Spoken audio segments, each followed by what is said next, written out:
ਅੰਬਾਲਾ ਦੀ ਅਮਰਜੀਤ ਕੌਰ ਜੋ lady farmer ਵਜੋਂ ਮਸ਼ਹੂਰ ਹੈ। ਵੱਡੇ ਭਰਾ ਦੀ ਪੜ੍ਹਾਈ ਨਾ ਰੁਕੇ, ਇਸ ਲਈ ਅਮਰਜੀਤ ਕੌਰ ਨੇ 17 ਸਾਲਾਂ ਦੀ ਉਮਰ 'ਚ ਹੀ ਸੰਭਾਲ ਲਿਆ ਸੀ ਟਰੈਕਟਰ ਦਾ ਸੇਲ।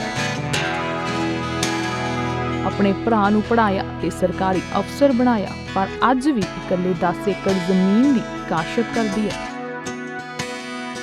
ਖੇਤ ਨੂੰ ਵਾਹੁਣ ਤੋਂ ਲੈ ਕੇ ਫਸਲ ਨੂੰ ਮੰਡੀ 'ਚ ਲਿਜਾਣ ਤੱਕ ਉਹ ਸਾਰੇ ਕੰਮ ਆਪ ਖੁਦ ਹੀ ਕਰਦੀ ਹੈ।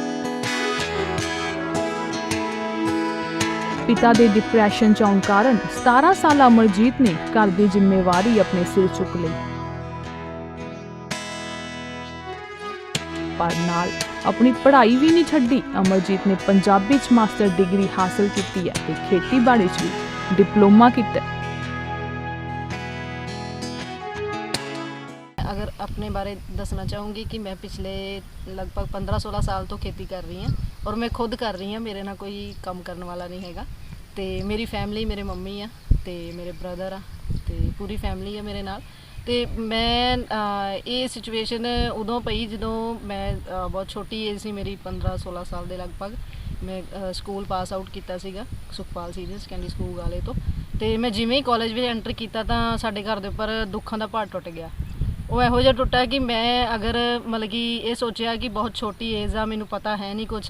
तो क्योंकि पिता जी ਜਿਹੜੇ ਸੀ ਮੇਰੇ खेती करते सी, खेती तो बिना साडा होर कोई किता नहीं सीगा। तो उस किते नूं मैं देखिया कि जो पिता जी खेती करते हैं, मैनू कईयां ने आख्या कि तू जॉब कर ला 5-7 हज़ार दे विच। तो मैं सोचा कि जे पिता जी के उपर महीने का 2-3 लाख रुपया लग रहा, आना कित्थों आ। चलो खेती दे विच फिर मैं उन्होंने ठेके ते जमीन ली, क्योंकि पापा लेंदे सी, उन्होंने कंटिन्यू रखा 4-5 साल। तो नाल मैं अपनी खेती की। उस तो बाद मेरे को ट्रैक्टर नहीं सीगा, मैं वो भी कितों परचेज़ किया थोड़े बहुत पैसे ला के। तो जेड़ी मेरे को ट्रॉली नहीं सी, मैं ट्रॉली परचेज़ की मेहनत करके। मेरे को बोर नहीं सीगा, पानी नहीं सी, क्योंकि पड़ोसियों ने पानी मेरे तो खो लिया सीगा। तो मैं फिर बोर भी अपनी मेहनत ना कराया। तो मतलब मैं दिन रात मेहनत की कि कल नूं मेरे पिता जी नूं कोई ये ना कह दे कि या सानू कोई ये ना कह दे भी इन्होंने प्यो नहीं बचाया, या फिर कोई ये ना कह दे कि इन्होंने अपने जिहड़ा परिवार आ इन्हां दा रुल गया वो। क्योंकि बहुत सारे लोग कहते सी कि आने वाले टाइम तुसीं कटोरा लैके सड़क पर बैठोगे, पर मैं जदों साडे ही घर दे विचों किसी ने गल कही तो मैं एक ये चीज़ ठान ली सी कि हुण तां करके दिखाउणा, भावें कुछ हो जाए। तो उस दिन तो ही फिर मैं पग बन ली कि परमात्मा जे तू मेरे नाल आ तो मैनू किसी चीज़ की थॉट नहीं हैगी। तो फिर मैं अपने ब्रदर की क्योंकि मेरे ब्रदर नूं सारे कहते सी कि ये स्टडी छड्ड के घर आ जाए। तो मैनू ये सीगा मेरे ब्रदर का ड्रीम सी मैं गौरमेंट जॉब करनी। तो मैनू ये सीगा कि जे उहदा ड्रीम ना पूरा होया वो रुल जूगा। तो क्योंकि बंदे का हर एक का कोई ड्रीम हुंदा, तो वो चंडीगढ़ ड्रीम लैके गया सीगा। फिर मैं उहदी स्टडी नूं कंटिन्यू रखिया, कंटिन्यू खुद भी अपनी स्टडी की कंटिन्यू रखी। मैं रेगूलर जाती होंदी सी, कुछ टाइम मैं टीचर्स को उत्थे परमिशन लई कि मैं थोड़ा लेट आ जावां। तो मतलब एक सारा मिला के फिर कुछ इहो जिहे लोग सीगे जिहड़े कि मैं उन्हां नूं पुछदी सी, क्योंकि उस टाइम मेरे को मैनू एक्सपीरियंस नहीं सी, मैनू नहीं पता सी खेती किवें हुंदी आ।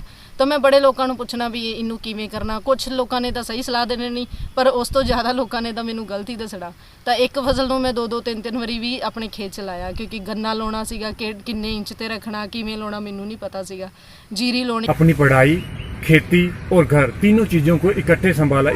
इस पुरुष प्रधान जो समाज है हमारा, इसमें एक लड़की का इस तरीके से उभर के आना मेरे लिए, आपके लिए, सभी के लिए बड़े गौरव की बात है। अमरजीत कौर जो कि अकेली हमारे हरियाणा प्रदेश में लड़की है, जो कि सारी खेती खुद करती है। मंडी में जितनी भी हमारी उपज होती है उसको पहुंचाने का काम खुद करती है।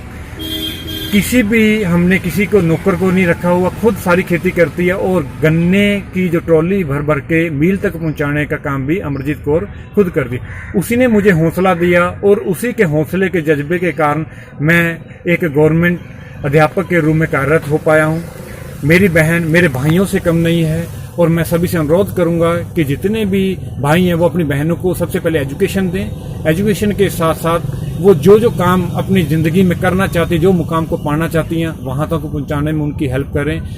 मेरी सिस्टर ने अपनी एजुकेशन BA, उसके बाद MA पंजाबी से, और फिर NTT की, और साथ में घर को संभालना एक इतना मुश्किल कार्य बड़ी ही सहानुभूति के साथ, बड़े ही अच्छे तरीके से उसने मुकम्मल किया है। हालात कुछ ऐसे बने कि मेरे पिताजी की तबीयत बहुत बिगड़ गई, जिसके कारण खेती का सारा काम, सारा बोझ जो था वो या मेरे या मेरी सिस्टर के कंधों पर था। लेकिन मैं अपनी पढ़ाई में व्यस्त होने के कारण चंडीगढ़ में था, लेकिन मेरी छोटी बहन ने सारी खेती खुद संभाली और उसी का नतीजा है कि इतने नाजुक हालातों में भी उसने हमारे परिवार को आगे उभरने में हमारी मदद की।